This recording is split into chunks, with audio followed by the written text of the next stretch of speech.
India ने 35,000 करोड़ जो हैं वो सेव किए हैं और रशिया के साथ अब ट्रेड कर रहे हैं ऑयल की। रशिया के साथ ऑयल की ट्रेड कर रहे हैं और अपने मुल्क में ऑयल जो है इंपोर्ट कर रहे हैं। आप तो जाके कहते हैं ना अल्लाह के नाम पे कोई दे दे भाई, चल यार गैस नहीं है तो कपड़े यूज्ड भेज दो, को लंडे के कपड़े भेज दो। तो मोदी साहब वहां से रशिया से तेल ले रहे हैं कैश पे। इंटरबैंक में डॉलर 1 रुपए 9 पैसे मजीद महंगा हो गया। इंटरबैंक में डॉलर 239 रुपए का हो गया। मोदी जी का एजेंडा देखें कि उन्होंने शहबाज शरीफ साहब को आउटस्मार्ट कर दिया है इन टर्म्स ऑफ डिप्लोमेसी।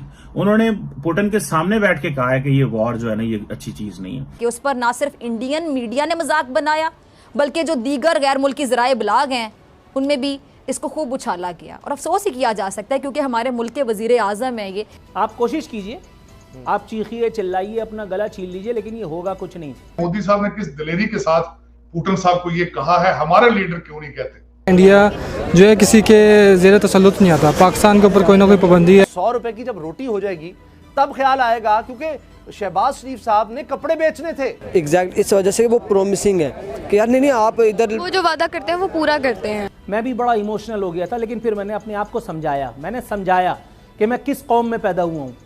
मैंने समझाया कि मैं ग्रीन पासपोर्ट होल्डर हूँ।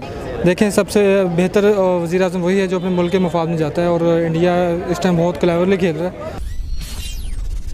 नमस्ते दोस्तों, जय हिंद। हिंदुस्तान स्पेशल में आपका स्वागत है। दोस्तों जो हैं वो सेव किए हैं और रशिया के साथ अब ट्रेड कर रहे हैं ऑयल की। रशिया के साथ ऑयल की ट्रेड कर रहे हैं और अपने मुल्क में ऑयल जो है इंपोर्ट कर रहे हैं। पहले जो इंडिया है उसको तेल की जो ऑयल है वो बहुत ज़्यादा महंगा पड़ता था और अब जो है वो सस्ते में मिल रहा है। इंडिया ने 36,000 करोड़ जो हैं वो सेव किए हैं और रशिया के साथ ऑयल ट्रेड किया है, अपने मुल्क में जो है ऑयल इम्पोर्ट किया है। इसके बारे में क्या कहेंगे? बड़ी अच्छी बात है। देखें, सबसे पहले अपने मुल्क का फ़ायदा देना चाहिए और रशिया से काफ़ी करीबी ताल्लुकात हैं इंडिया के। अब रशिया ने तो पाकिस्तान को भी ऑफ़र की थी, लेकिन अनफॉर्चुनेटली पाकिस्तान के जो ताल्लुकात उनसे बेहतर नहीं हो सके। लेकिन सुनने में आ रहा है कि शायद दोबारा कोई डील हो रही है। लेकिन देखें, सबसे बेहतर वज़ीर आज़म वही है जो अपने मुल्क के मफाद में जाता है और इंडिया इस टाइम बहुत क्लेवरली खेल रहा है और काफ़ी अपने मुल्क जो पॉलिसीज़ बना रहा है और काफ़ी जो उनके मुल्क के हक़ में बहुत अच्छी हैं। दूसरी बात यह है कि इंडिया जो है किसी के ज़ेरे तसल्लुत नहीं आता, पाकिस्तान के ऊपर कोई ना कोई पाबंदी है या किसी मुल्क का होल्ड है जिसकी वजह से पाकिस्तान जो है अपनी आज़ाद पॉलिसी। पाकिस्तान भी तो अपने आप को आज़ाद कर सकता है ना, क्यों नहीं करता? देखें, पाकिस्तान पॉलिटिकल स्टेबल नहीं है। जब तक पाकिस्तान पॉलिटिकल स्टेबल नहीं होता, पाकिस्तान अपने आप को किसी से भी आज़ाद नहीं करा सकता। आपके मुल्क में बहुत से मुल्की एजेंसीज हैं वो काम कर रही हैं जो आपको आज़ाद होने ही दे रही। आपकी कोई भी गवर्नमेंट जो है 5 साल पूरे नहीं कर सकती। इसमें जब भी कोई अमेरिका के मुखालिफ जाना स्टार्ट हो जाता है या रशिया की तरफ अपना झुकाव दिखाता है तो उसकी गवर्नमेंट जो है वो हटा दी जाती है, या कोई ऐसी पॉलिसी जो इस्लामी कंट्रीज़ के हक़ में होती है और पाकिस्तान उसको लीड करना चाह रहा होता है तो उससे पहले ही पाकिस्तान का जो है उस गवर्नमेंट का जो पता साफ़ कर दिया जाता है। आप उनको थोड़ा सा प्रोमिसिंग हो जाए। आप काम इंडिया में क्यों लोग करते हैं, कहते हैं कि आबादी बहुत ज़्यादा, आबादी तो चाइना की भी बहुत ज़्यादा है, फिर इंडिया की क्यों करते? एग्जैक्ट इस वजह से वो प्रोमिसिंग है कि यार नहीं आप इधर वो जो वादा करते हैं वो पूरा करते हैं। ये आप वही मैं कह रहा हूँ ना। देखें, आप अब देखें, चाइना से गूगल की कंपनी उठा रही है गूगल पिक्सल और इंडिया लेकर जा रही है। इंडिया में बिकता क्यों है कि यार आप इधर इन्वेस्ट करें, लोग इधर खरीदेंगे भी, हमने हालात अच्छे किए हुए हैं और काम बनेगा। ये नहीं कि इंडिया के सारे हालात ठीक। पाकिस्तान कैसे ठीक करेगा? आपके रिलेशन अच्छे होंगे, दौरे करने पड़ेंगे, आपको प्रोमिसिंग होना पड़ेगा, आपकी हुकूमत को स्टेबल होना पड़ेगा। आपकी हुकूमत स्टेबल होगी, आपको टेंशन नहीं होगी। जब आपको पता होता है यार मैं आपको एक मुआहदा कर लेता हूँ इमरान खान साहब के साथ, दूसरे दिन पता चलता है वो शहबाज शरीफ वज़ीर बन गए। 3 माह बाद पता चलता है कोई निगरान हुकूमत आ गई। अभी निगरान हुकूमत आ जानी थोड़े दिन ही है, फिर इमरान खान साहब आ जाने, तो स्टेबल नहीं रहेगी। तो यार मैं कैसे फिर मैं यही सोच में पड़ूंगा अगर मैं बिजनेसमैन हूँ कि यार मैं इमरान खान के साथ करूँ या किसके साथ करूँ। तो मुझे लोग कह रहे थे जी, देखिए एक फोरम में आज सुबह में बैठा था तो उन्होंने किसी ने कहा पार्टिसिपेंट ने, जी देखिए मोदी साहब ने किस दिलेरी के साथ पुतिन साहब को ये कहा है, हमारे लीडर क्यों नहीं कहते? मेरे पास उसका जवाब है, मैंने दिया नहीं वहां उस पर। मोदी साहब रशिया से तेल लेते हैं कैश देकर। आप जाके उनसे जो चीज मांगते हैं खैरात में मांगते हैं, तो खैरात मांगने वाला तड़ियां नहीं लगा सकता, खैरात मांगने वाला आंखों में आंखें नहीं डाल सकता। आप तो जाके कहते हैं ना अल्लाह के नाम पे कोई दे दे भाई, चल यार गैस नहीं है तो कपड़े यूज्ड भेज दो, को लंडे के कपड़े भेज दो।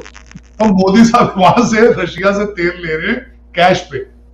वो उनके ग्राहक है, ग्राहक कंप्लेन कर सकता है। जो फकीर दरवाजे पे खड़ा हो वो आपको धमकियां नहीं दे सकता, ये आपको भाषण नहीं दे सकता। तो ये एक फंडामेंटल डिफरेंस है। आप कहते हैं वो, मैंने खैर नहीं कहा उसको, कहते हैं जी रशिया तेल गैस देना चाहता है, पाकिस्तान लेना चाहता है, तो डील हो क्यों नहीं रही भाई? आप सऊदी अरेबिया से तेल लेते हैं वो भी डेफर्ड पेमेंट पे, अब रशिया आपको गैस दे डेफर्ड पेमेंट पे, आप तो यही चाहते हैं ना यार 2-3 साल गैस दे दो फिर पैसे हुए तो दे देंगे, तो इस तरह तो नहीं डीलें होती ना। आप देखें आपके हालात, फॉरेन रिजर्व क्या रह चुके हैं, डॉलर क्या। मैं एक और बात आपके खासकर बताना चाहूंगा, टर्किश एयरलाइन ने पाकिस्तान में अपना टिकट बेचने बंद कर दिए। बिल्कुल, कहते हैं ऑनलाइन लिया करो क्योंकि वहां पर डॉलर नहीं मिलते, हमारे पैसे फंस जाते हैं वहां। तो आपके हालात आपको पता ही है, आप किस डायरेक्शन पे जा रहे हैं, कोई ढकी छुपी बात तो नहीं है।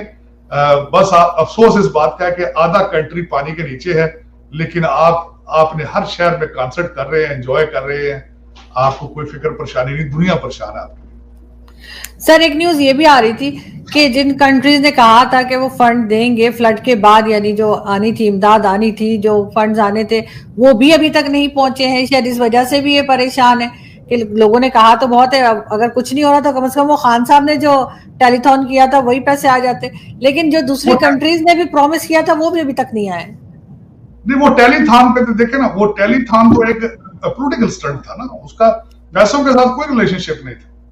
उनमें से तो मैं कई लोगों को जानता हूं जो बाहर से बैठ के फोन कर रहे थे, वो तो बेचारे उनके हालात ही नहीं इस काबिल के कोई पैसा दे, वो तो बड़ी मुश्किल से साल बाद पाकिस्तान का टिकट लेकर जाते हैं, लेकिन उन्होंने टेलीफोन के ऊपर उन्होंने पैसे, किसी ने कहा मैं इतने करोड़ दे रहा हूं इधर, वो उसको एक पॉलिटिकल स्टंट था। आपको किसने कहा कि वो पैसे इकट्ठे होंगे और फिर पहुंचेंगे वो सैलाब वालों के पास?